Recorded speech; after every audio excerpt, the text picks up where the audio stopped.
for our final theme of the year, I thought it might be nice to wind up with a noble aspiration and something that sort of calls us to continue on the path into the new year once we get there. Is something very, very natural and something profound that in Buddhism is often referred to as Buddha nature. You know? And there's an interesting link between this sort of ineffable state, this ineffable quality that we call Buddha nature, and the practice of mindfulness. And so I'll talk about that in a bit. And to get us going, I want to read you something from, where is it? This text called Natural Liberation by Padmasambhava. So Padmasambhava was kind of the great yogi, Indian. Sometimes he's referred to as a saint. The Vajra Guru is another name for him. The thunderbolt. He was a profound meditator, and he's known to have been really one of the most influential Buddhists, or who brought Buddhism to Tibet. And he wrote prolific amounts of material. He also was said to have quite profound powers in meditation, dispelling negative energies and demons and all kinds of spirits and such. So he's said to have been very powerful in his practice in a wholesome way for the enlightened ones. So he often is kind of like what we would call in Western culture perhaps a patron saint of meditators. Yeah. And there's a wonderful mantra, Om Ahum Benzagoro Pema Siddhi Hum.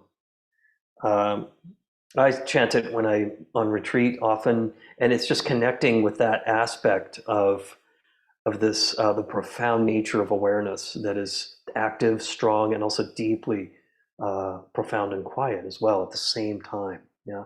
So we'll talk a little bit about that in a moment.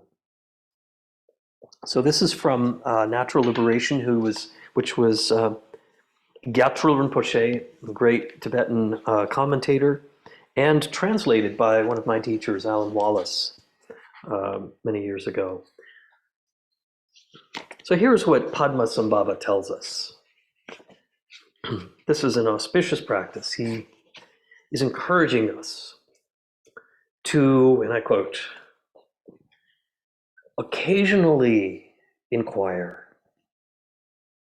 what is that awareness of the one who is focusing its own interest?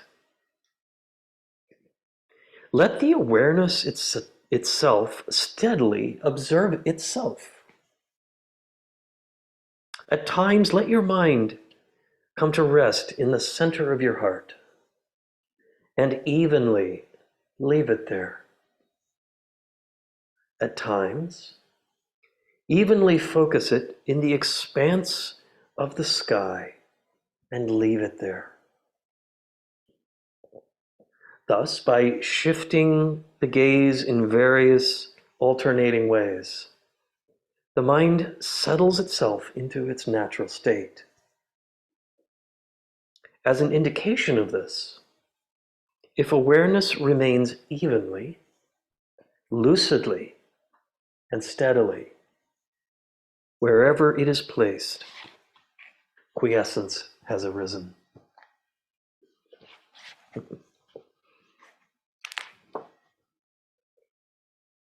So there's a lot in this little paragraph about how to practice, yeah? And those of you who know kind of Buddhist meditation, who maybe have heard me talk or others talk about shamatha practice, he talks about evenness, lucidity, and steadiness. There are three qualities here. There's the relaxation that comes with evenness of mind, that when the mind isn't jumping all over the place, that there is a settling of the mind, and there is a steadiness to it, meaning that it's not wavering too much, and then a lucidity to it, a clarity, and a high acuity or a vividness of awareness that arises. And so this basically is shamatha practice. Yeah, it's calm abiding through sustaining your attention. And also, he has two places where we might focus attention. Yeah, the heart, of course. The heart is the source of consciousness in all of these Indian traditions. And so it's an important place, not just to go, quote unquote, to the source, but also to the source of love, love and fierce compassion. This is one of the ways that he was able to conquer, if you will, these demons, demons both within himself and in the world, was not just through force or control, but through this fiercely loyal compassion and love for all beings.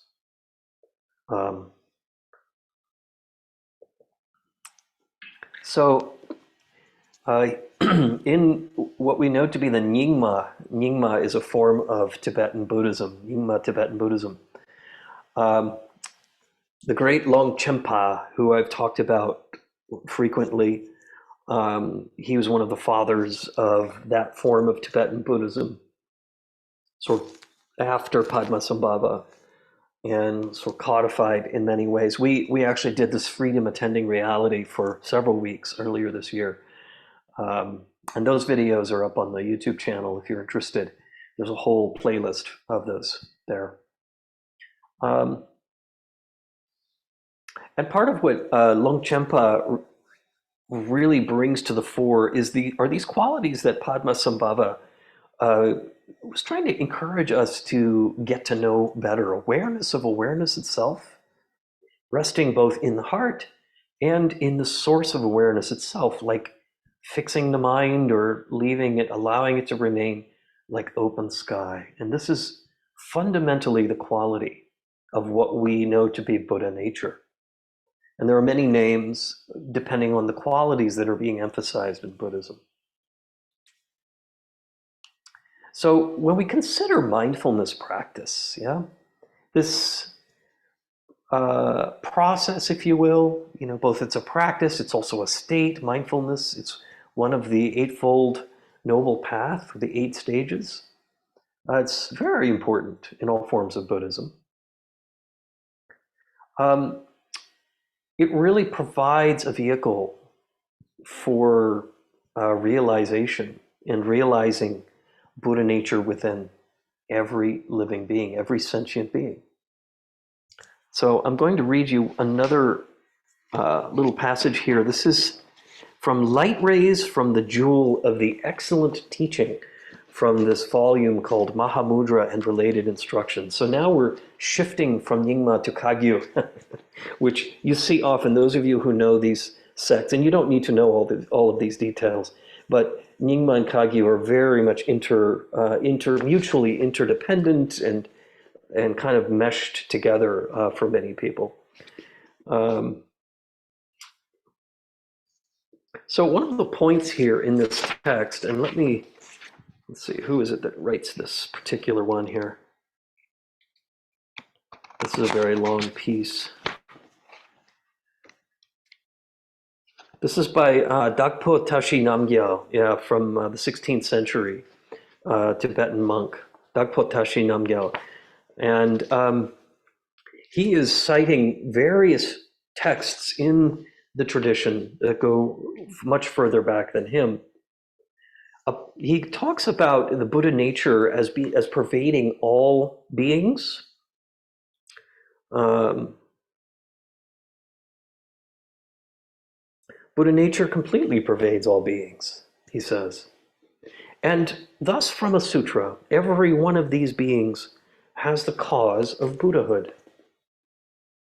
From the Hevajra Tantra, which is a tantric text in Tibetan Buddhism, all beings are indeed Buddhas. They are merely obscured by extrinsic impurities. From another text, the Sublime Continuum, because the kaya of complete Buddhahood is pervasive, because the true nature is indivisible, and because of the family, in quotes, all beings always have this essence of Buddha nature. So what does that mean? Yeah, and what on earth does mindfulness have to do with this?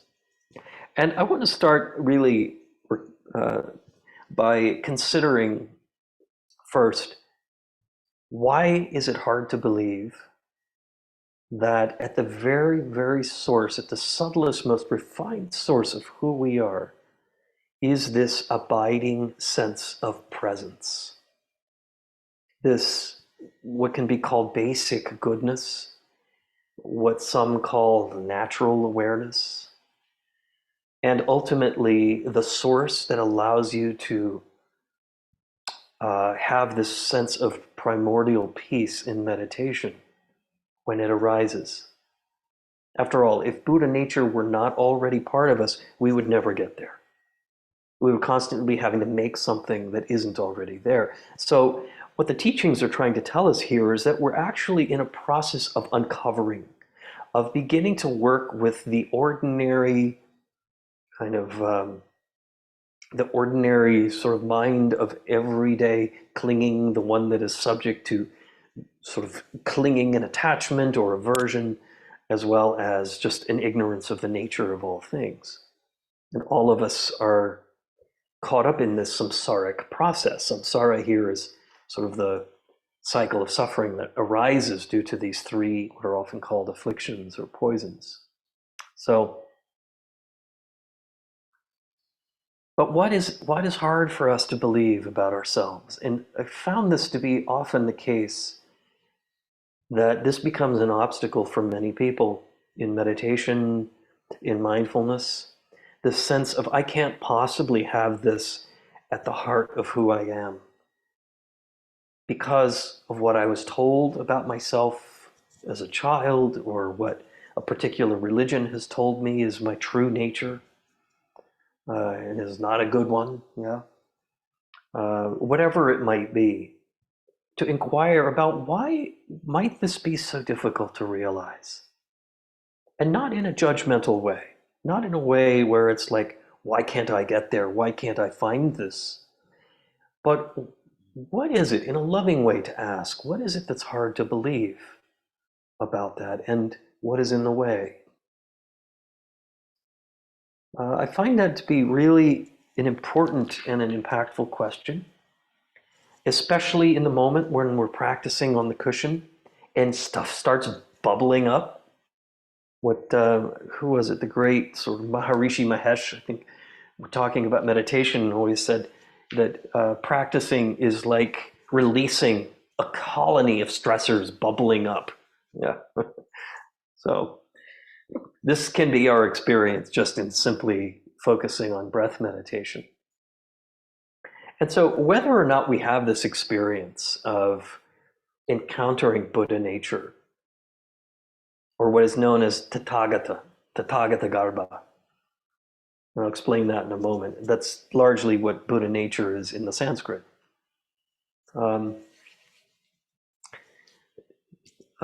Sometimes what is in the way here are other causes and conditions. The afflictions, and it shows up on the cushion. So while meditating, while practicing mindfulness of breathing, the first foundation, focusing in on body, abiding in breathing, contemplating the four elements, of kind of the material body, the different parts of the body, the sense bases, the sensory things, some of the things Tajay talked about last week. And then moving into feelings, into a slightly more refined sense of awareness of what does the energy feel like in the body? Am I feeling loving? Am I feeling restless or agitated? What is happening? And noticing just those constant ubiquitous changes.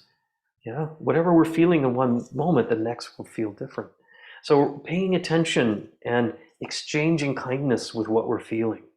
as we sit and practice. And then mindfulness of the third foundation, mind, sort of the mentating, the mind of thoughts and self-talk and the things that are in the way from the cognitive standpoint of things.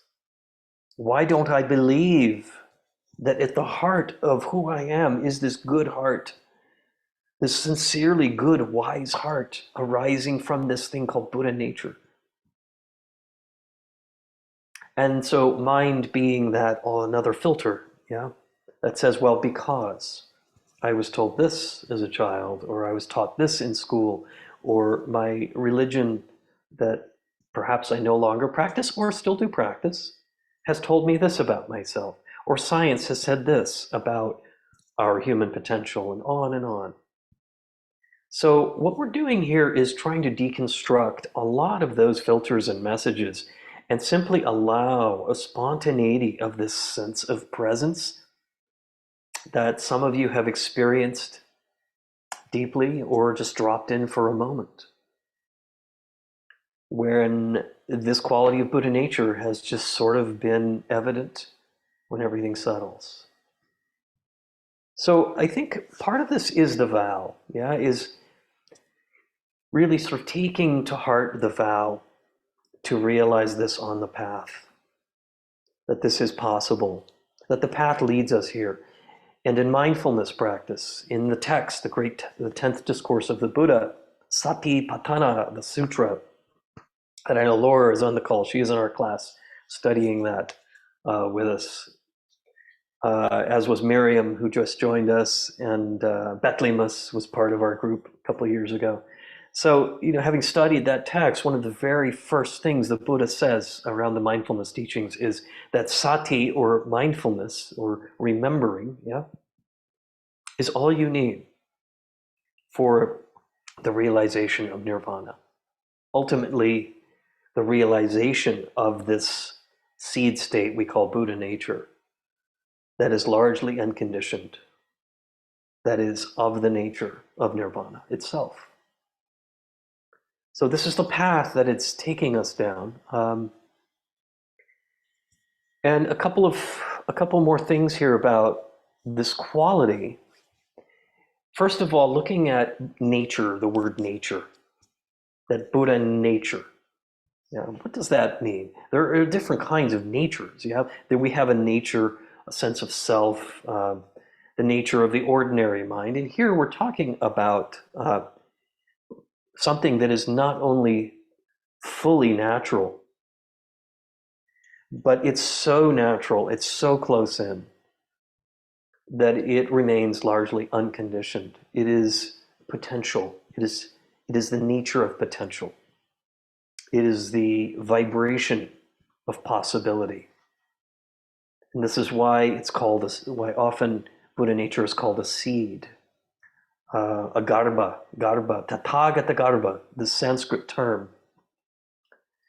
Tathagata.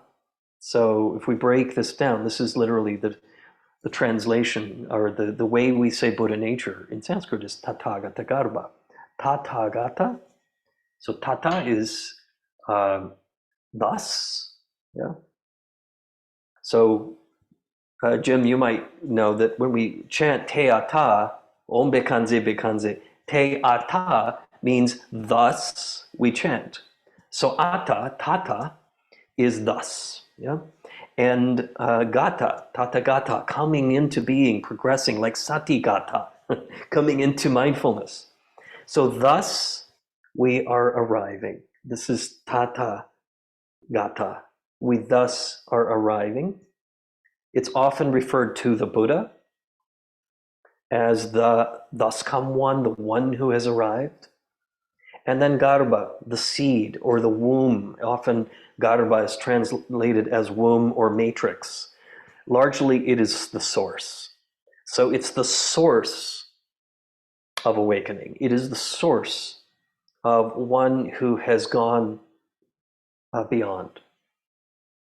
Like gate, parasamgate, bodhisvaha, gone entirely beyond. Yeah, this happens through Buddha nature over time.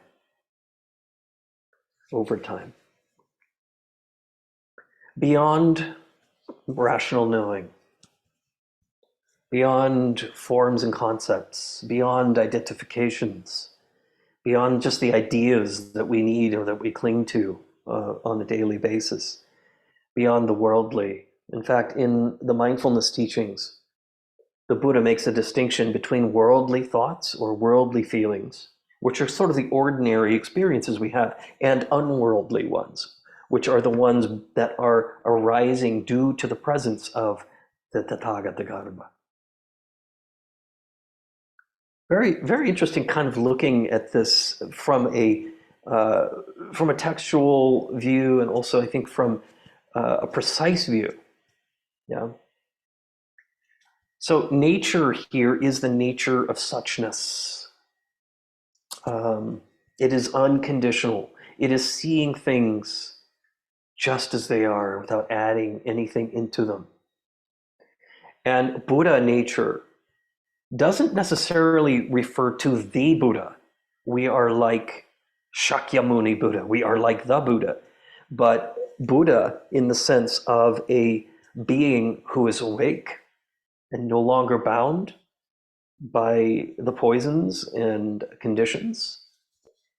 And these Buddhas existed before the Buddha. Yeah, these were enlightened beings from whom the Buddha learned his own approach to cultivation back in that period of northern India, which is now southern Nepal. So Buddha nature is not just the Buddha nature from the Buddha, it is the nature to become enlightened, to become awake, fully lucid, just as we heard from Padmasambhava or from this other reading. This is kind of the path. So once more, coming back to this question of why would this be hard to believe? Yeah? And when the mind is settled and quiet and profoundly open, and even so clear that it is shining brightly. In fact, that is the nature of Buddha nature itself, a brightly shining mind, free of attachments. This is in, I think it's Lankavatara Sutra. Brightly shining is this mind. But even brightly shining is a concept. And so it's not just something we want to manufacture. We can't. We can imagine the mind to be brightly shining. But even letting go of those ideas and those notions and letting go into this sort of openness of pure awareness, releasing everything else and abiding there in this primordial peace and radiance. It is why it's possible to cultivate, especially as the days are short, the nights are longer, we're in sort of darkness. It's a great time to explore that in a contemplative way. The last thing I'll say too about this quality is that there is an apparent paradox here in that Buddha nature is both an immanent experience. It's something that we can know, but it is also utterly inconceivable. It's inconceivable and yet deeply knowable through direct experience. So the second we try to figure it out, I've had experiences where in the past I'll be sitting in meditation and everything falls away, and all of a sudden there's this bright kind of clarity of mind, and I go, oh, is this it? And then boom, it's gone. Maybe some of you have had this experience. It's the is this it problem. Yeah. Maybe it was. Yeah. And so the capacity simply not to worry or bother with what it is, but just allow yourself to settle more deeply into it. That then becomes the instruction. Now, this quality is both immanent, as I said, and it's also deeply beyond the immanent. And so this is, in Mahayana Buddhism, what we call the Dharma dhatu. This is another sort of term, which can be translated in a number of ways, but Dharma dhatu is sort of the foundation, it's the ground of all existence, existing in interdependence, existing in an all-pervasive way, and that Buddha nature itself is one of the main. It's the central essence and the quality of Dharma Dhatu. Basically, for all sentient beings, all living beings, part of this interconnected web of existence, as the UUs like to say, and I always liked that term. What we could also call the sacred or divine nature is really sort of the state of reality of all things. And consciousness is part of that. And so Buddha nature is both something we encounter when the mind is still about our own underlying capacity, potential, brightness of mind, and also the state of things everywhere. So we're encountering the ultimate. And when we consider mindfulness is this very short text where the Buddha instructs us how to practice. Breathing in long, I breathe in long. Breathing out long, I breathe out long. Breathing in, I am aware of my whole body. Breathing out, I'm aware of my whole body. Breathing in, I contemplate feeling. Is it pleasant? Is it neutral? Is it unpleasant in this moment? Paying attention to thoughts, paying attention to hindrances, the obstacles, restlessness, sleepiness, attachment, aversion, and doubt. Doubt is the tricky one, now also kind of the nature of impermanence in recognizing, and this is where mindfulness begins to sort of hit the ground running, if you will. The fourth foundation, called mental objects, and I think it's a poor translation of dharmas, because mental objects, what it's really referring to are the kind of realizations, the insights into the nature of mental objects. But it's really about the insights. And when we begin to investigate experience and the nature of our thoughts and feelings, as well as their impermanence and that which is holding all of this in awareness, what the Buddha calls continuous mindfulness in the mindfulness teachings. What that suggests is that this quality of Buddha nature, of Tathagata or Tathagata-garbha, this sort of matrix or source of consciousness, of pure consciousness, is unchanging. The only thing unchanging. This is why the Buddha tells us we can abide in a continuous mindfulness. It's possible for us to do. It's one of the qualities we want to cultivate, is just to let ourselves flow. It doesn't mean things aren't happening in the mind. It doesn't mean there isn't content coming and going. Ultimately, that settles too. What it does mean is that we can hold it. Wherever the mind goes, we can take our awareness with us. Let the mind be so spacious, like the open sky that Padmasambhava tells us about, that as far as we can think, we're still within that spaciousness of our own mind. As far as our feelings and aversions go, we are still in the spaciousness of our own loving heart because of how vast it is ultimately. So you can think of this as sort of an unbounded potential. Despite who we are in this life, what has shaped us, it doesn't mean we have to get rid of our histories or eject our ego. Good luck trying to do that, It's okay to have ego. We just want to hold it with awareness. We couldn't actually exist in the world without some form of ego. It's just we want to make ego an ally to what is really ultimately wholesome. And that's not what we're often taught in the teachings, but it's a good next step. So once more, I think giving us some confidence, hopefully, to stay on this path, to realize this quality, and at least put aside the doubt of what's possible, and then have patience and continue to cultivate and it'll be different every time we practice. But those moments where we drop in and everything is open and clear and calm, we are beginning now to encounter more of the depth of who we really are.